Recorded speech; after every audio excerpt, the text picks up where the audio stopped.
Well, good morning and welcome to Morning Cuppa. It's great to have your company this morning. You know that every email that I send out from Wesley Mission has the same signature? It might not seem like a shocking surprise, you know, I don't have a bunch of aliases that I sign my emails with. Well, what I mean is not just my name, but under my name are the same words every time. It says, do all the good you can because every life matters. That's a lot of pressure to put on any one person.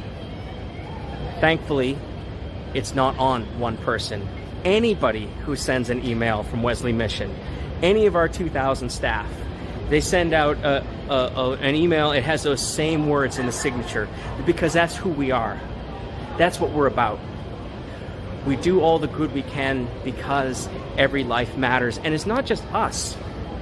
It's not just on us who are staff members or who are members of Wesley Mission's congregations. We are a mission. That means that we're called to be a catalyst to the wider church, the church of the capital C, to live out the mission of God in the local community. We're called to inspire and to empower and to connect the church, to be the church. And it's more than that. We're called as a mission to call out the best from the wider society, from the government sector, from the business sector, from everybody. Do all the good you can because every life matters. We believe that.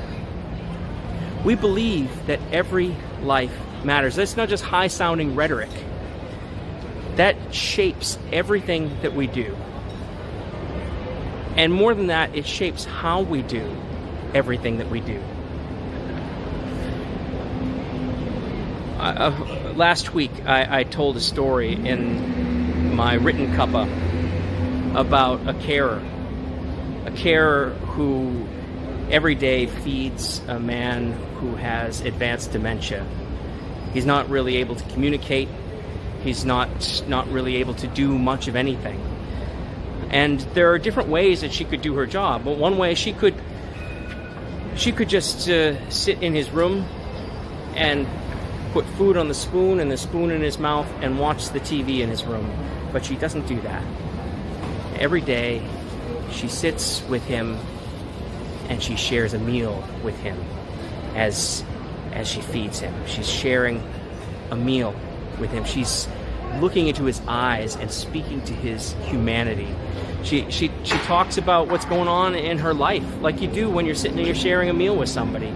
She talks about what's going on in the world. She talks about something funny that she saw on the bus. She talks about his Rabbitohs. She knows that he's been a lifelong Rabbitohs supporter, and so she'll talk to him about how they went over the weekend, and if they won, she'll celebrate with him, and if they lost, well, maybe she'll give him a hard time. Because she sees his value. She sees his worth, his God-given dignity. And so she speaks to his humanity. His life matters.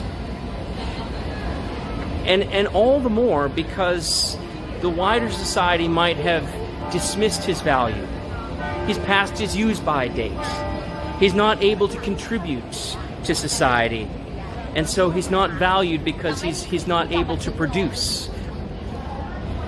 She knows that his value is not in what he has done and what he's able to do, or what he's able to say, or even in his facial expressions. His value is in the one who has created him and redeemed him and who is with him now. His life matters as much as her life matters, as much as my life matters or your life matters.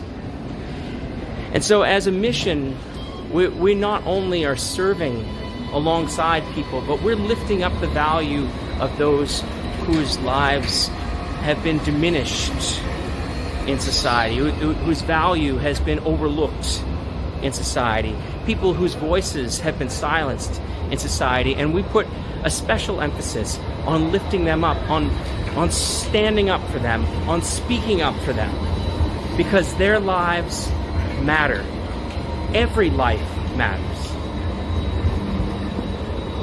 Now I've heard some people struggle around this over the past year or so, and I've actually heard people shouting out words like "all lives matter" with anger, almost as a rebuttal when some lives are lifted up. And I've been thinking a lot about that and praying a lot about that. What does that mean? To say with a sense of indignation, all lives matter. To say as a rebuttal, all lives matter. What does that mean? Where does that come from? You know, when we as Wesley Mission, when we say that people living in homelessness, that their lives matter, it doesn't diminish anyone else's life. It doesn't diminish those who are struggling in some other way. When we lift up the people who are struggling with mental illness and say their lives matter, that doesn't put anyone else down. That doesn't diminish someone else's value. When we say seniors' lives matter, we don't put down the lives of youth and young people. When we say that people when children who don't have a safe place to call home, when we say that their lives matter, we're not saying that somebody else's lives don't matter, or somebody else's lives matter less. Every life matters. Every life matters. And we lift up those who have been silenced, or those who have been pushed to the margins. And we emphasize them because that's what Jesus did. Jesus said Samaritans' lives matter. Jesus said centurions' lives matter. And you know, when he said taxpayers' lives matter, he wasn't saying fishermen's lives don't matter. No, and when he said that lepers' lives matter, he wasn't saying that Pharisees' lives don't matter. Every life matters. Every life matters. And when we lift up those in our society who have for generations been devalued or seen as less valued, even by past generations, it is our responsibility, it is our privilege to say they matter. It's not a political statement. It's not left or right. It's right and wrong. And so when we say Black lives matter, we're not putting down anyone else. We're not making a statement about some sort of economic structure. We're simply stating fact. Black lives matter to God. And so Black lives matter to us. Does that diminish my value because I'm not Black? Does that mean that I'm somehow pushed down on the scale?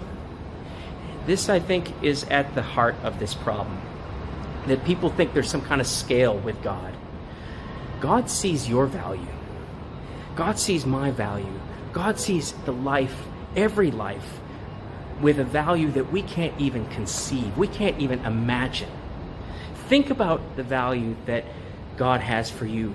He breathed into lifeless dust and gave us life. And think about what he has done because of his value that he places on you. He came in person, in Jesus Christ. And Philippians chapter 2 tells us that he who is in the very nature of God, and being in the nature of God, he did not consider equality with God as something to be used to his own advantage, to lift himself up, to push others down. But no, he made himself nothing. He emptied himself, taking on the form of a slave, and being found in human form, and being in the appearance of a man, he humbled himself. He didn't puff himself up. He humbled himself, becoming obedient to the point of death. Even death on a cross. That is the value that God sees in you.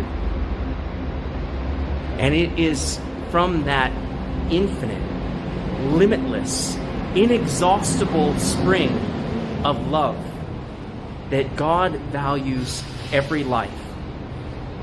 And so we are free to lift up the value of those around us, to name the value of those around us without diminishing anyone else, because that value isn't from our own head or our own heart, it is from the heart of God.